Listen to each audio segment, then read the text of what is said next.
Cuk, ini serius, penting sekali ya. Kamu harus nonton sampai selesai.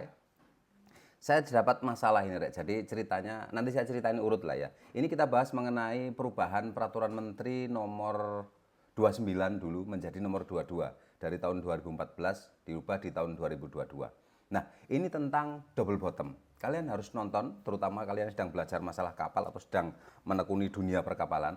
Tonton video ini sampai selesai. Saya ada masalah, ada kasus, dan ada pertanyaan sebenarnya. Saya udah konsep surat. Nah, ini konsep surat saya. Kamu bisa lihat. Untuk menanyakan mengenai perubahan peraturan menteri tentang double bottom, yaitu perubahan dari dari PM 29 tahun 2014 menjadi PM 22 PM 24 tahun 2022 ya. Nah, ini bunyi PM-nya secara, tapi full lah, saya kasih full ini. Nah, ini saya screenshotkan. Kamu baca di situ. Ya, kita sambil baca ya. Tapi sebelumnya saya cerita dulu kenapa saya buat video ini. Jadi gini, kapal saya mau saya asuransikan ke PNI, ya liability. Kemudian saya punya kapal itu kapasitasnya 3.000 ton. Ya, 3.000 ton. Dan usianya ya sekarang sudah 17 tahun lah ya. Cuma dia mengantisipasi ketika dia sudah berusia 20 tahun, kapal ini sudah tidak bisa dipakai mengacu ke PM 24 tahun 2022 tadi. Ya, jadi ceritanya itu dulu. Nah, di PM tersebut, itu mengacu ke PM 29 atau perubahan PM 29 tahun 2014 dulu. Kamu baca itu, pasal 1. Ya. Kapal tangki minyak yang mengangkut minyak dengan bobot mati ya, atau deadweight 600 ton atau lebih wajib memenuhi ketentuan dasar ganda. Yang pertama waktu itu dia tidak mau mengacu ke peraturan dalam negara saya.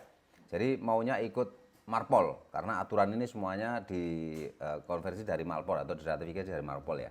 Nah, mengacunya ke Marpol. Marpol itu kalau kalian pernah baca Marpol atau Solas itu aturannya loncat sana, loncat sini, loncat sana, loncat sini. Nah, ini sama negara kita diperjelas, dibuatlah PM 24 tahun 2022 ini. Dari pasal 1 tadi jelas ya, kapal di atas 600 ton dia wajib double bottom. Ya, dan ketentuan double bottomnya ada di pasal 3, 4, 5, 6 itu kamu baca sendiri, kamu search saja PM 29 tahun PM 24 tahun 2022 gitu ya. Nah, kemudian di pasal 2-nya di ayat 2-nya, di ayat 2-nya, kapal tangki minyak yang mengangkut minyak dengan bobot mati 5.000 ton atau lebih wajib memenuhi ketentuan konstruksi dasar ganda dan lambung ganda. Jadi, simpelnya begini, ketika kapal saya cuma 600 ton, 600 ton atau lebih, ya dia cukup bawahnya saja yang dasar, yang ganda, Ketika kapal saya udah di atas 5.000 DWT, 5.000 ton, dia wajib dasar ganda dan lambung ganda. Itu ya. Nah, jadi kalau misalnya 700, 800, 900 sampai 4.900 DWT ya, itu dia baru wajib dasar ganda kalau menurut ketentuan ini. Nah, ketika sudah di atas 5.000, 5.001 atau bahkan 5.000 itu dia sudah wajib dasar ganda dan lambung ganda ya, double bottom dan double hull. Itu dulu yang perlu kita catat di video saya ini, yaitu tentang pasal 7 ayat 1 dan 2. Nah, kita sekarang langsung ke pasal 7 ayat 7 ya. Di situ berbunyi kapal tangki minyak yang beroperasi dengan konstruksi dasar tunggal atau single bottom dan atau konstruksi lambung tunggal atau single hull yang mengangkut minyak muatan dengan bobot mati di atas 600 ton ya, atau lebih 200 ton atau lebih yang berumur 20 tahun ya, atau lebih sejak tahun delivery atau penyerahan, atau kapal tangki minyak dengan konstruksi dasar tunggal atau single bottom dan atau konstruksi lambung tunggal single hull berbendera asing ya, berbendera asing yang akan digantikan bendera dengan umur tidak lebih dari 20 tahun wajib melaksanakan penilaian CAS, penilaian kondisi kapal atau condition assessment scheme pada saat dok besar paling lambat 1 Desember 2024 dan beroperasi tidak lebih dari tanggal 1 Juli 2026. Ini enggak tahu ya, ini untuk yang di atas atau untuk yang di bawah juga, untuk kapal dalam negeri atau untuk kapal yang dari luar negeri. Cuma yang menjadi masalah di sini yaitu ada ambigu di situ. Ya, tadi di pasal 1, di ayat 1 dan 2 menyebutkan bahwa yang wajib double bottom itu di atas 600, di bawah 5.000. Ketika di atas 5.000 wajib double bottom dan double hull. Nah, ini ada kapal saya ditolak oleh asuransi karena katanya dia sudah wajib double bottom, double hull. Ya, double bottom, double hull, karena mengingat dia sekarang sudah berusia 17 tahun dan 5 tahun ke depan akan melewati 20 tahun dan melewati 2026 juga, maka ditolak. Nah, yang ingin saya tanyakan yaitu kalian memahami, mungkin teman-teman yang di perhubungan ya, yang atau di kelas gitu ya, memahami aturan ini gimana? Ada dua opsi aturan ini. Jadi dan atau di situ kan ada kalimat, ada kata dan atau ya. Dengan konstruksi dasar tunggal dan atau konstruksi lambung tunggal, nah itu persepsinya nanti jadi berbeda. Jadi maksudnya begini, ada dua kemungkinan. Ada kemungkinannya begini, pasal 7 ayat 7 ini hanya untuk kapal yang memiliki konstruksi single bottom dan single hull. Setahu saya dari dulu seperti itu. Ya, yang memiliki single bottom dan single hull dia wajib cash. Dan memang tidak bisa beroperasi. Yang di atas 600 yang single bottom, dia single bottom ya pasti single hull. Tidak mungkin orang bikin kapal single bottom double hull. Yang single bottom dulu masih boleh beroperasi. Nah, ini sama sekali nanti tidak boleh. Ya, di 1 Juli 2026 itu sama sekali tidak boleh untuk yang single bottom dan single hull. Nah, untuk yang double bottom dan single hull itu satu kemungkinan masih boleh kalau ambigu ini.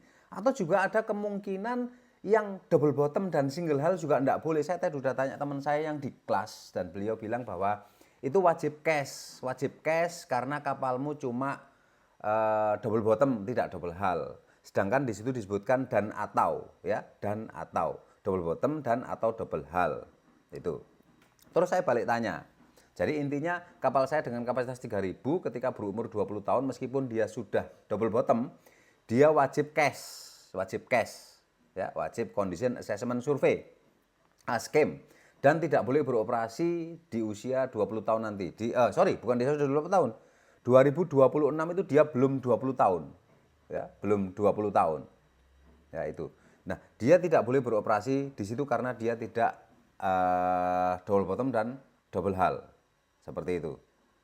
Ya, itu. Nah, lalu ya saya jawab, kalau misalnya di tahun 2026 saya bangun kapal dengan kapasitas 700 ton, apakah saya wajib double bottom dan double hull? Itu pertanyaannya. Oke, jadi itu ya. Mungkin pertanyaannya yaitu tadi. Terus menurut teman-teman gimana? Jadi pertanyaan saya ulangi ya. Tadi saya misalnya tahun Agustus, kan ini kapal sudah tidak boleh beroperasi sejak tanggal 1 Juli 2026. Ya. Terus misalnya pada Agustus 2026 saya bangun kapal dengan kapasitas 700 ya, 700 ton. Ya, 700 ton. Kan di atas 600 sedikit itu. Menurut pasal 1 dan 2 ayat 1 dan 2, dia cukup double bottom saja. Nah, Agustus 2026 saya bangun, berarti sia-sia saya bangun kapal mengikuti atau gini. Saya harus bangun kapal double bottom dan double hull. Ya. Karena khawatir nanti pada saat 20 tahun kapal saya tidak bisa dipakai lagi. Gitu ya. Lalu apa gunanya pasal 1 dan 2? Kalau pada saat Agustus 2026 saya harus bangun kapal kapasitas 700 ton, ya. Double bottom harus double bottom dan double hull karena mengacu ke ayat 7 itu. Nah, lalu apa gunanya ayat 1 dan 2? Ya, jadi ini bukan menyalahkan, Rek. Kita diskusi di sini. Teman-teman yang di perhubungan yang di kelas memahami aturan ini gimana? Ya, nanti kita diskusi lagi. Terus terang saya sudah telepon beberapa rekan yang ada di perhubungan. Saya tanyakan dan saya diminta untuk bersurat ke Direktorat Jenderal Perhubungan Laut untuk meminta penjelasan. Jadi kalau PM dulu itu ada namanya juknis ya, petunjuk teknis gitu ya. Nah, mudah-mudahan nanti dengan adanya juknis itu saya bisa share ke asuransi itu sehingga nanti bisa menjadi bahan diskusi dan mungkin bisa dibuat pertimbangan serta untuk memperbaiki pemahaman, karena saya rasa ini Saya tidak menyalahkan pemahaman dia. Dia memahami pasal 7 ayat 7 ini dengan begitu sah saja. Saya juga memahaminya pasal 7 ayat 7 ini dengan begini sah saja. Karena di sini cukup ambigu. Oke lah, di situ disebutkan 20 tahun loh. Kalau kamu membangun kapal Agustus 2026 ya, kan masih belum 20 tahun. Jadi masih boleh berlayar. Nah, pada saat 20 tahun kapal saya udah enggak boleh berlayar. Emangnya di Indonesia sudah ada ketentuan bahwa kapal beroperasi maksimal 20 tahun. Kan rugi saya. Harusnya saya bisa bekerja 30 tahun, 20 tahun lagi kapal saya udah enggak bisa dipakai. Terpaksa saya harus bangun yang double bottom dan double hull. Nah, kalau saya tahun 2026 Agustus saya bangun wajib double bottom dan double hull meskipun kapal saya cuma 700 ton, lalu apa gunanya pasal 1 dan 2 itu? Yang menyebutkan bahwa 600 sampai 4.999 itu cukup double bottom, 5.000 ke atas baru double hull. Ya, Rek, ya? Diskusi tetap pakai adab. Terima kasih.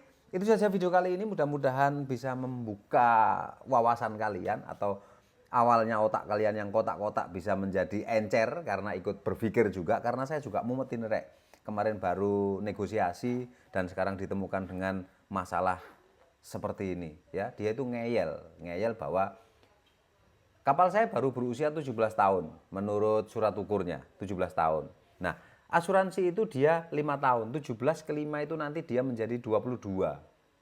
Nah, pada saat usia 17 ke 22 itu melewati 1 Juli 2026. Jadi dia pikir kalau misalnya saya kasih sekarang, nanti 1 Juli 2026 asuransinya masih hidup.